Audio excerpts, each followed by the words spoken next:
Hey ninjas and ninjas, and welcome to another episode of the Exposure Ninja Digital Marketing Podcast. My name's Tim Cameron Kitchen, best-selling digital marketing author and head ninja at Exposure Ninja. In this episode, I'm joined by Jared Falk from Drumeo. Now, Drumeo is a drum lesson platform, if you like. Many of you will know I'm an ex-professional drummer. And when I was a professional drummer and when I was starting to sell information and training to drummers, one of the guys that was really dominating in that space was Jared. And at the time he was running a website called freedrumlessons.com. And what he was basically doing is sharing loads of really good content. He was driving people to email lists and then selling them courses. That's how the business worked. Now, I started Exposure Ninja and he's been continuing to grow Drumeo, and it's really interesting to see how the business has grown. So in this episode, we dig into all sorts of stuff, the story behind how he's built the business, how they've turned a business which was purely focused on him into more of a platform, and they've widened the roster of educators. So really useful if you're running a training company.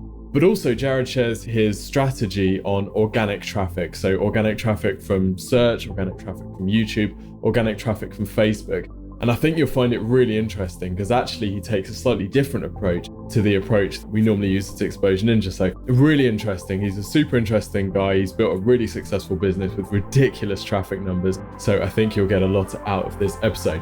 Anyway, if you want some free help with your digital marketing, then don't forget to head over to exposureninja.com/review and fill in your details. We'll give you a review of your current digital marketing. We'll take a look at what your competitors are doing, and we'll film you a 20-minute video which gives you a prioritized list of things that you can do to generate more leads and sales for your website. That's exposureninja.com/review. Anyway, without further ado, enjoy the episode with Jared.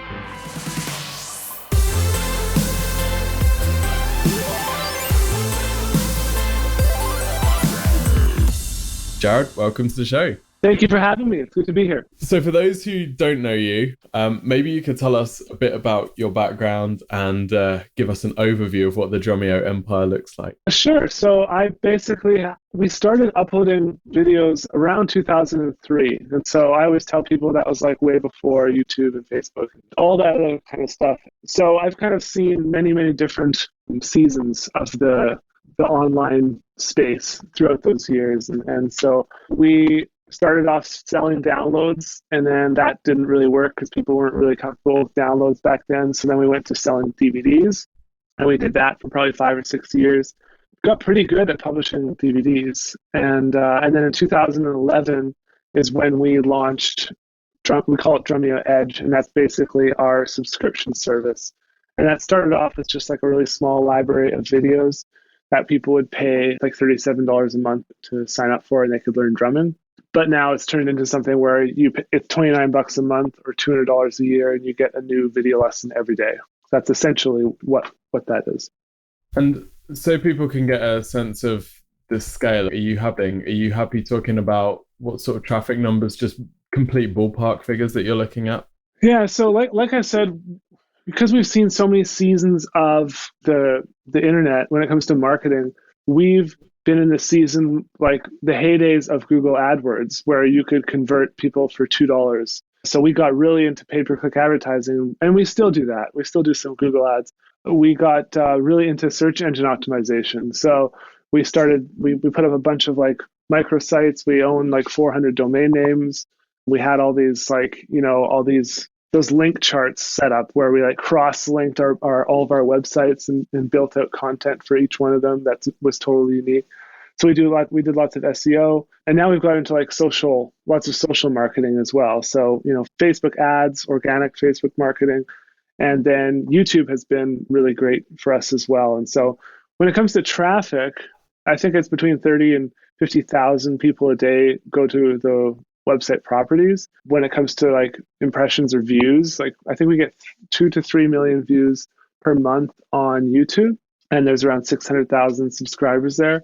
And then the social platforms all do really, really well. Like our Facebook page does really well for video, and we push a lot of video on there, and that does really good organically, just with all the shares and stuff. That's awesome, dude. It's really impressive to see what you've built. Is it safe to say that you are the world number one for online drum lessons? You are in ranking. You are in it's traffic. I've checked. it's safe for you to say that, but I'll let you say that if you want. And that makes me feel good because I'm really competitive. We don't necessarily like. I definitely am. I'm a competitive person, and I tell all my staff here, I don't like to do something so I could follow someone else. Like I like to be a leader. I'm not saying I always am.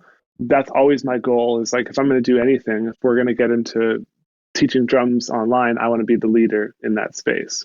So that's always my goal. Cool. So I want to ask you about traffic generation and all the different properties and stuff that you've got in just a minute. But first, maybe you could take us through like mid 2000s. You were, I don't want to say just a drummer, but this wasn't in existence, was it? So how did you get from that to being the guy who owns all the drum lesson sites? What was the story? Well, I think it was like, you've heard the saying, it was an overnight success that just lasted 10 years or 15 years now. And so it's not like it all just happened. Like I said, like we went through seasons. So when we started out just doing pay-per-click advertising. So we'd put up like a landing page selling a product. You didn't do any squeeze pages then because people would see a web page with a buy button on it and they would just seem to buy. That was the heyday back then. And so we basically started off just doing Google ads. And eventually we got hit with that Google slap. I don't know if you remember that, but that's kind of like an infamous thing from back in the day where Google basically told a bunch of their advertisers that they don't want their money anymore and they don't like your website. You're going to have to improve your websites if you want to continue advertising on their platform. So overnight, our sales just basically plummeted. So we went from doing really well to basically almost being out of business. So then we're like, okay, well, we can't rely all on one traffic source anymore. And so we need to do Google ads. We need to conform to those specific standards because we know that there's customers there, but we also need to diversify our traffic sources more. And so then we got heavily into SEO. And so that's when, we started studying what are the best practices. Obviously there's the basic foundational things like, making sure you have sound metadata, you have good keyword density, you cross-link your articles, you have lots of inbound links from other websites, all those like kind of basic things that everyone now knows. But at the time, our minds are like blown just reading this stuff because it was all like brand new, right? So then we did a little bit of that. And then once that's kind of like with SEO, you kind of like set it up and then you just sit there and wait because, there's people that say they can get things ranked in 24 hours or stuff like that. But it's, occasionally that can happen, but there's no guarantee. And so it's one of those things that we just set up and then we just let it simmer. And a big part of that was we did freedrumlessons.com. And so we bought like a really keyword rich domain. Like it was a premium domain at the time. I think it was like $1,000, which was a lot of money at the time. So we bought that for like, I think $1,000 or $1,100. And we built out, we filmed a bunch of videos, and it was basically one of like the first big video websites that just gave people all the information they needed to start learning how to play drums. So that was huge, and that became like something that people just naturally shared. And that's what we wanted. And that's kind of my philosophy with SEO is just create content that's so good that people have to share it rather than trying to game the system and emailing people for links and doing like there's so many like borderline black hat or gray hat techniques that I just don't like at all. So I want to ask you about freedrumlessons.com. So at the time you were selling DVD courses, right? Was that your main revenue generator? There was someone in the marketplace selling smaller DVD packs, like you'd buy one DVD with maybe a book. So we chose to go the other route and we sold and published these massive DVD packs. Like our biggest one was like 20 DVDs and 15 CDs. We sourced all of the printing and packaging from this company in China. And so because we had to like, our first quote on like actually just printing the DVD thing was like 150 per unit, which obviously that's like what we were going to sell it for. So we found a company in China. Actually, I think that was through Alibaba way back in the day. We had a few partners set up that could do our print and our replication in China. But yeah, that was our main source of revenue. So you set up freedrumlessons.com as a kind of as a way to pick up traffic so that you could bounce them into some kind of funnel to sell them the courses, right? Was that your... Yeah, but it was, I think the intent was different at the time. Our intent at the time, and this was really inspired by my business partner at the time, we really just wanted to create something that would absolutely benefit the community. And we knew one of the other stuff would follow, but our intent at the beginning was just to create something amazing for drummers. So there was actually, like, we had like a no advertising policy on the website for like pretty much the first year. I actually would like to go back and look at the Wayback Machine to see what the website looked like originally. But there was like no advertising. There's maybe an email sign up form, but I'm not even sure about that. Like it was very much just like, let's just create a resource that's very approachable, that everyone's going to want to link to because they don't feel like we have ulterior motives, that people can actually use in their drumming to get better. So you basically wanted to create this property which was big in the market, which introduced you to a lot of people. How else were you generating sales of the DVDs then? Was it just people were just finding it? Do you have other properties at that time as well that you were selling through? Yes. So we also we basically found all the most popular and commercially viable keywords, which you can learn about through pay-per-click advertising, right? So if a keyword like learn to play drums was doing well for us, we went and bought the domain name. So we bought learn to play drums for like $5,000, I think around 5,000 from someone. And we built out content on that website. And then now we are ranking #1 for that keyword.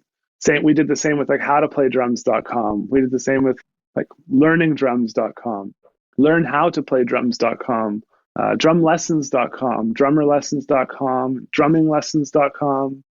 We own all of those, and I think there's content on all of them. So that was basically what we did to try and like diversify ourselves from getting in that same predicament that we were in with the Google slap prior. So freedrumlessons.com, and then you went over to drumlessons.com and you bought these other domains as well. How did that eventually turn into what has become Drumeo? Well, basically, we're at one point we're just like, there's too many websites to manage, because we wanted to change the messaging for like a promotion or for something. It's like, oh, we got to go to these, like 30 different websites, maybe, or 40 different websites. So we said we needed kind of a universal brand that everything would, a hub that everyone would go to. And freedrumlessons.com was the website that was getting the majority of the traffic. Like I think at the time it would get around 10,000 people, 10,000 uniques a day. And that's just on the website. That's not even including like all the video sharing channels that we were on. But one thing we didn't like about it is when someone goes to freedrumlessons.com, they're going for free. That's like that's in the name of the website. And so the commercial intent seemed a little bit lower. So we wanted to choose something that was a little bit more flexible when it came to, us selling products and us offering free resources. And so we chose, originally it was Drumeo. The Drumeo we chose was with an IO, but the person that has that name, they wanted like $50,000 for it. And we're just like, we're not going to pay that. So we went and got the one with the EO, and it was like $9.99. So no competition. Yeah, exactly. When you went from drumlessons.com to Drumeo, you also at some point you've changed it around a bit, because most of the early lessons were featuring you and was it Mike McAlco? Yeah. And then you started adding in some other people. I remember when you came out with the course with Cobus, it was like, oh, that's such a good idea because he has so much authority in this market. Yeah. So it makes so much sense. And now you've gone to having loads and loads of different drummers from all around. So how did you kind of decide to go from it just being you to adding in these other tutors? Well, I remember that the day we decided to go that route, I had a meeting with my business partner. We were talking about like where we wanted the actual business to go, like how do we want it to look 3 years from now? And so we started thinking about, right now is mostly based off of me. Like I think 75% or more than that of the videos were me. Like all the promotions were it was me pitching it. I didn't mind that, but I was kind of like, from a drumming perspective, I was like, what else can I teach? I'm just kind of like, I'm so busy at work, I don't even have enough time to like go and rediscover new things in the drums. Like I'm running out of stuff. And so we said, well, do we want to be like the Oprahs of the marketplace, where, she's not an expert in everything, but she has a lot of authority through the interviews that she does and through the products that she supports. And she's basically like, she acts as almost a conduit between her audience and whoever's trying to access that audience. And so I chose to go that route. And you'll see other people in our marketplace who have chosen to do their own lesson websites. Like the entire website is just based off of them. It's even in the name, right? But we chose to go somewhere different, because I don't want to be Oprah, but I'd rather not just be based around me. And so I grew up with like a bunch of different teachers. I had lots of perspective when it came to education, and I think that's like a really healthy approach. So that's where we're at now, is like I still do lessons. I'm still involved, but we really focus on bringing in other instructors to help deliver the information, which I think has been a really like positive thing for the entire brand. Was it a scary thing? Did it feel like a risk to start doing that when your audience was so used to just hearing from you? It wasn't a risk. It was actually, it was hard, because we had to go and explain to people what we were trying to do, and because we were asking them to come onto our website and film videos. And the hard part about that is, in the music industry, it's like when you record something like an album or whatever, there's royalties, and there's a process to getting paid to do that work. Whereas with this new kind of media, everything's changing. So when it comes to royalties, when it comes to how artists are paid and how artists earn money, like everything's changed. And so we are now having to, approach artists and say, hey, here's what we want to do. Here's how you're going to get paid. It's different than you've gotten paid in the past. It's not like we're selling a DVD. We're not selling the video, essentially. We're creating a library of videos that we're selling access to. So yeah, everything has changed. So that was really hard, is convincing the first initial run of artists to come out. But once that kind of got the ball rolling, like once did it a few times, then it became easier and easier. And now we hardly reach out to anyone. Most people just like contact us, and then we'll book them in. That's awesome. I mean, the roster you've got is stunning. So I imagine it helps when you've got some people signed up, and then there's a bit of social proof, a bit of credibility there that these other high profile players have joined. So it must be okay. So I guess it's just one of these things where once you get those first people in, then the snowball starts to pick up a bit more momentum. Yeah, we had a few good relationships with drum companies. Like Yamaha in particular was great, because they have artists and they're looking to get exposure for the artists and for their drums. And so we worked with them on bringing in some artists, and that was kind of a great way to partner with like a bigger brand to connect with the artist, because that artist already has a relationship with that brand. And so that helped us build trust. And it's been great for those initial few artists. Like all of our first videos have the most views. All of these videos that people are recording, they're all going into this library, and then you're selling membership to that library, isn't it? That's the core Drumeo product, is the annual membership. Yeah. So, but when the artists come out, we do two sessions, where one is where they film it like that live lesson, and that goes on YouTube. And that's totally for free. Anyone can watch it, and they can promote whatever they want in there. So we have artists that are coming out and they're just put out a drum book, or they've got a lesson website of their own, or they're going on tour, they're releasing an album or something, and they're looking to promote that or bring awareness to that. And so that's been like a really good platform for them. We also film what's called a Drumeo course, which is like a series of 5 to 8 shorter lessons. They're like 5 minutes long each, and they all build on a single topic. And so those are the ones that just go inside of Drumeo, and we sell access to those. Okay, right. So these artists, or for a lot of businesses, these would be the influencers in their market. So the influencers coming to you because it's a way that they can get access to an audience of drummers, but then they're also giving you this content which you can put in your membership, which you then sell. Yeah, exactly. So it's a nice trade-off where they get a ton of exposure, they get a ton of, they get access to our audience. A lot of our videos have like millions of views now, but then we also get, access to their brands, and it's like the association factor, right? So now we can say this artist has been on Drumeo, and they're an instructor, and that's obviously helpful in promoting the website. So has Drumeo's growth to date been self-funded? Have you guys ever taken investment? No, no investors. So it's all been bootstrapped. We've taken on some debt to like build the studio. Like we have a pretty nice facility now, so I think that's pretty much it. But no investors.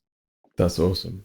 So I'd love to talk a bit about YouTube because obviously it's one of your, I'd imagine it's one of your biggest traffic sources, and it's how I first came across you guys. Your YouTube channel has 600,000 subscribers at the moment. As you say, your videos get millions of views.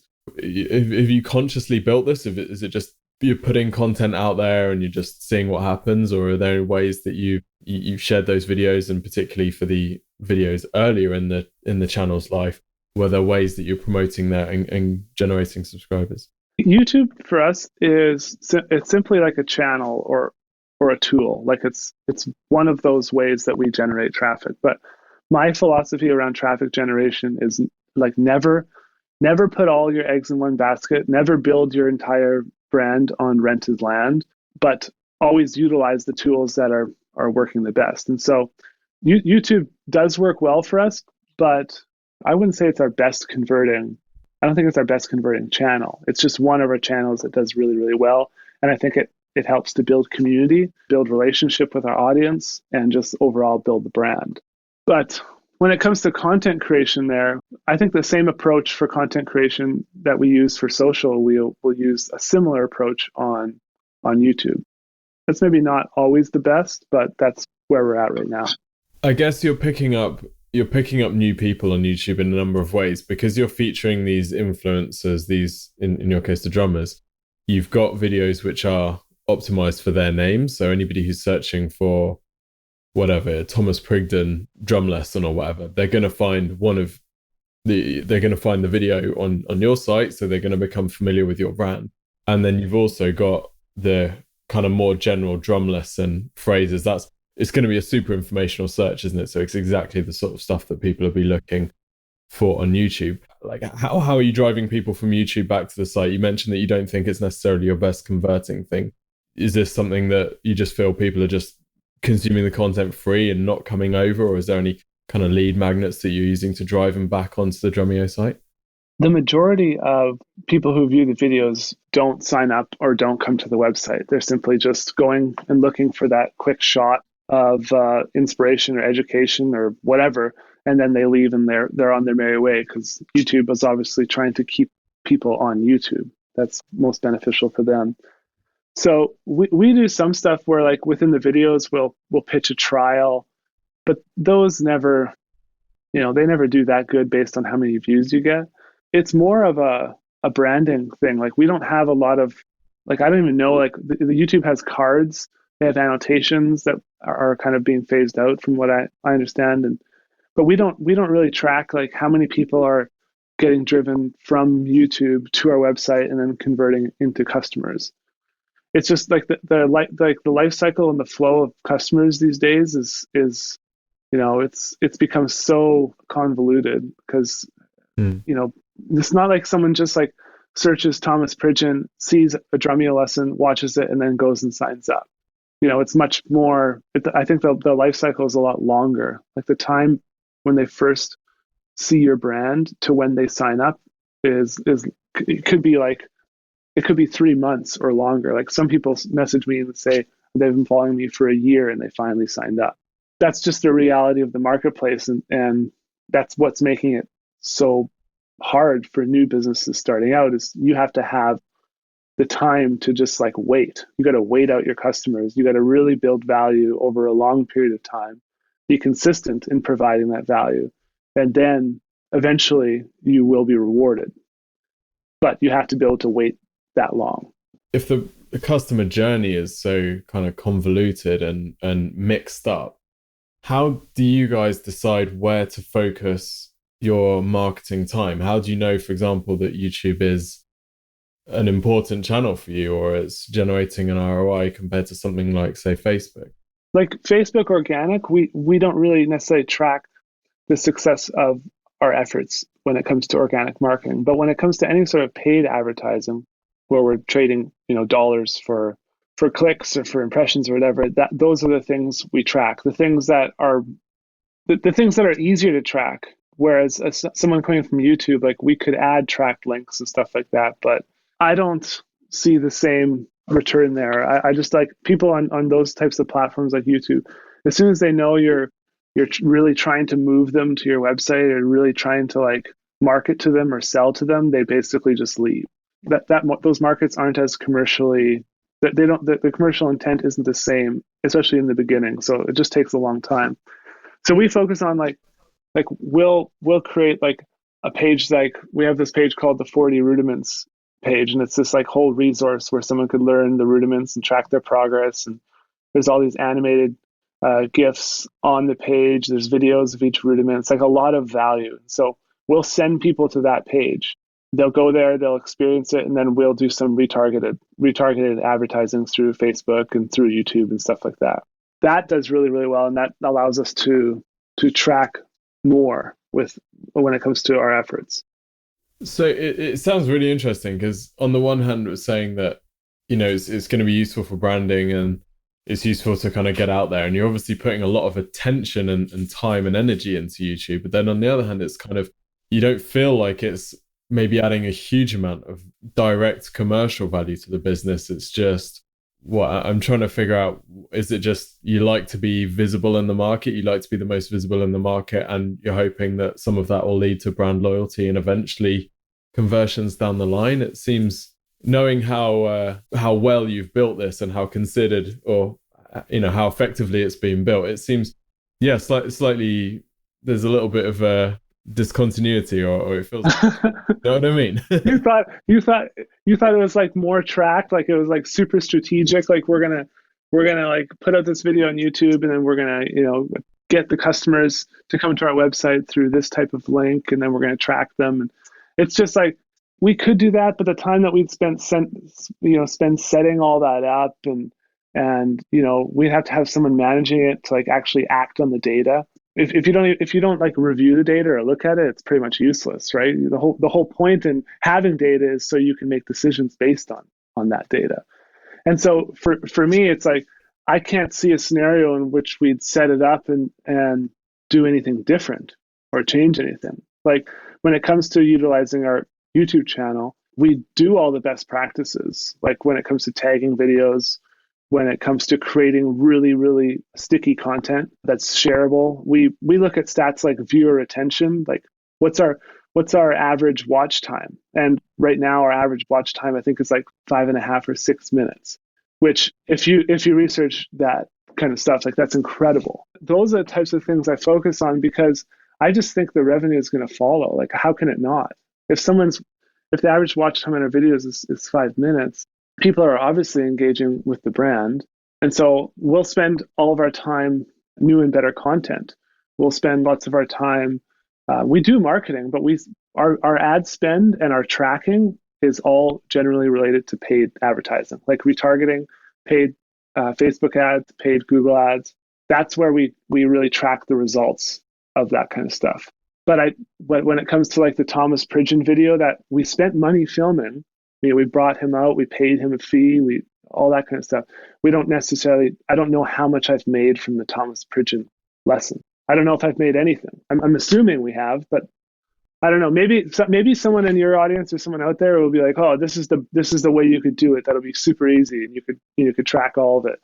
And that would be really cool if they did have that. but it would be like, I don't know if it even worked though, because the saying, like 50% of your marketing is working great. You just don't know which 50% it is.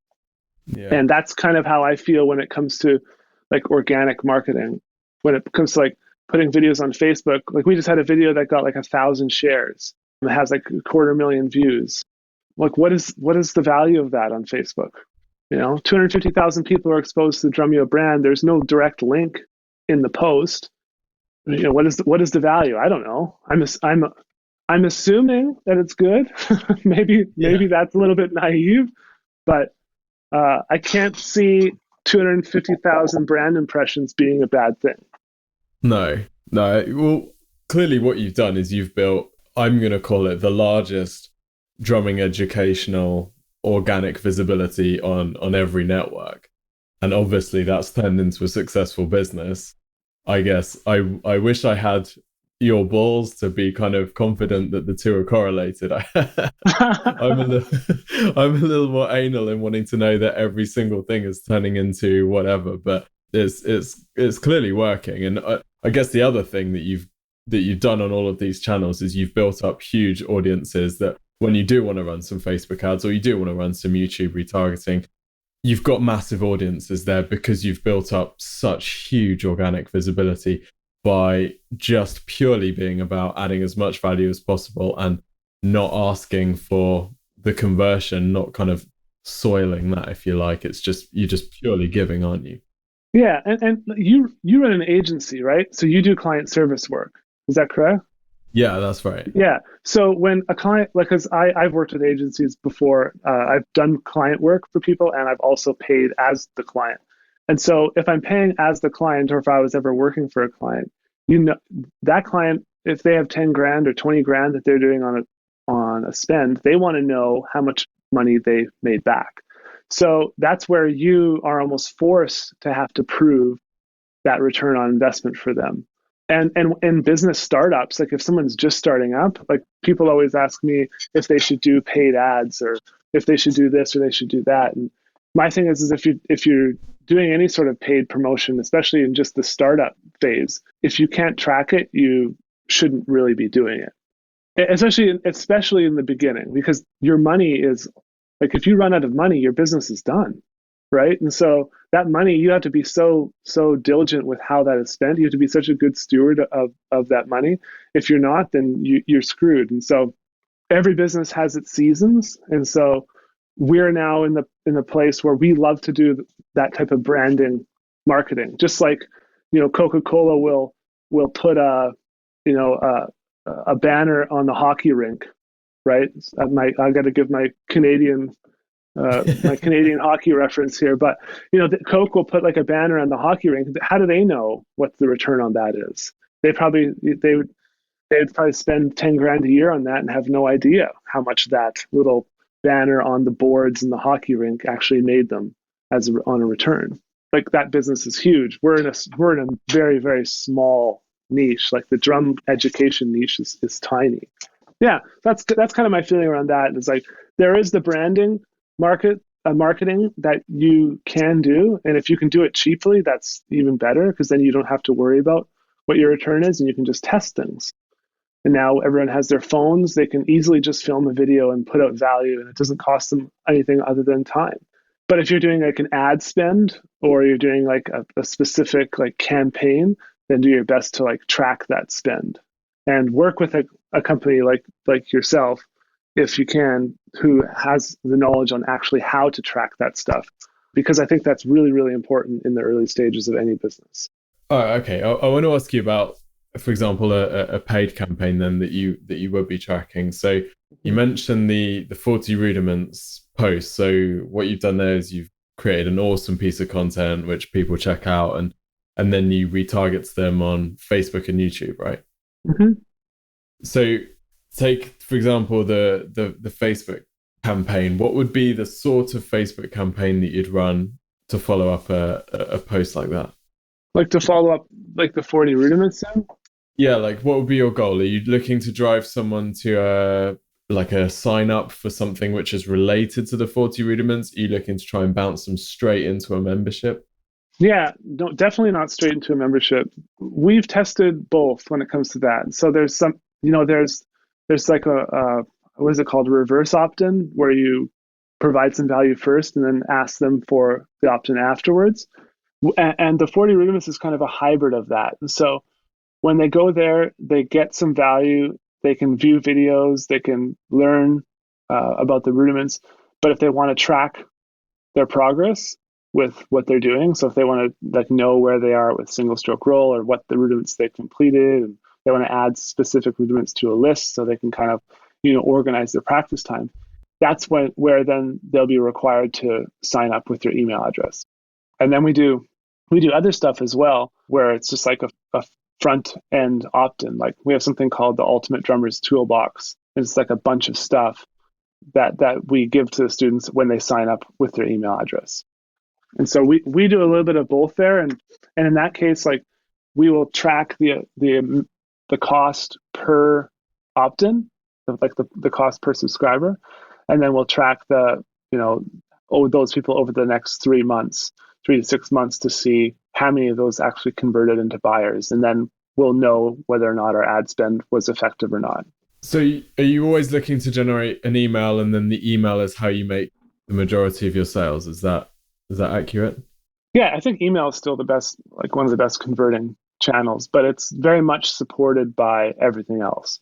Okay, it's super interesting. I think it's absolutely fascinating to see behind the scenes of such a big info product and of an info business. And it's been really interesting for me personally to see how you've grown over time. I'm just curious, going back to the days when it was just railroad media compared to where you guys are at now, what are the main kind of ways that you feel you've personally grown in a marketing capacity? What are the things that you wish you'd really known if you were to grow that business quicker back in the day? Always focusing on providing value first. We started doing that in around 2007, and I think that was great. Like we should have started doing that in 2002 or 2003, and that would have been better. So that's like one of the first things I recommend to people, especially just starting out. Another thing is like I mentioned before, is a lot of people I find that they're building everything in one place. Like I work with so many people who just have their YouTube channel, and that's basically their only source of traffic, their only source of revenue. And that's, I think, a little bit dangerous because things change so quickly, right? Like when Facebook really started pushing video more in the last, like, I guess 2 years, we've noticed a significant decrease in the amount of YouTube views, and now those views are basically being transferred to Facebook. So if your whole platform was on YouTube, you'd be in trouble. Maybe not, depending how strong your network is. Yeah, those are a couple of things that I wish I would have known right off the bat. There's some other, like, when it comes to like managing the business, like I have 25 staff now, and it's become something where it's not a huge business, but a lot of my time is spent just like managing people. And I'm focusing on trying to become a better leader, having a very clear, solid vision, establishing company values that we can unite the staff over.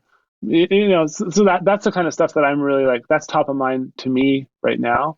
I'm not as much into the day-to-day of the marketing as I used to be, although I love the marketing stuff. So if I wasn't doing this, I would do like digital marketing. I think it's so much fun because you can get feedback so quickly in this day and age on your campaigns. You can tell from the business that when the owner loves digital marketing, you can just immediately tell, can't you? Yeah. Well, it's fun, man. It's like digital marketing is awesome. I don't know. Maybe it's because you can make such like a huge impact on a business. Like, especially if a business isn't doing digital and then they start doing digital. Like my dad has a big farm, and they're like, I think they just like updated their website in the last couple of years. Like they have no digital presence, and so it would be so fun to like go into that. And they have like 150 staff. It would be fun to go into that and be like, okay, let's turn this around, make this more of a digital business. And it's so much easier to grow when you're starting from zero, because anything is a huge increase at that point. Yeah, it's super rewarding to see a business that, as I know, we've done quite a lot of websites for people where they've just come in with an idea, and we've kind of helped them hone the idea, built them a site, and then now they have a successful business. And you just look through the roster and you see these companies, and you're like, oh yeah, that was Andy. He just came to me and he had an idea for something, and now like he's a company. And that's the beauty of the internet, right? Yeah, and that's crazy. Like, and a lot of people when it comes to digital marketing services, like especially client services, the good companies, I think they're all like underpriced even. Like you could pay a really good digital marketing company if they actually know what they're doing, they can, build that website that's going to take your business to the next level. Like, a lot of companies only charge like, $75 an hour or $100 an hour, but the value that those companies are getting in return is just massive. Like it's life-changing for their business for the next like 10 years. So everyone should pay us more. That's basically what you're saying. that's well, depends how good you are. Oh, Jared, I think you'd be pretty good. So I'm a drummer. We can't be bad, right? Exactly. Where can people find out a bit more about you personally and follow you, and also Drumeo? Yeah, so to follow Drumeo, you can just search Drumeo on any of the channels. We're primarily on Instagram and Facebook, and then YouTube. And you can also go to the website, go to drumeo.com. To follow me, you can go to my Instagram. It's like at Jared Falk Drummer, or you can find me on Facebook as well, which is the same thing, Jared Falk Drummer. Jared, it's been absolutely such a pleasure to have you on. Thank you so much for your time, and thank you everyone for tuning in. Yeah, thanks, Tim. Thanks for having me.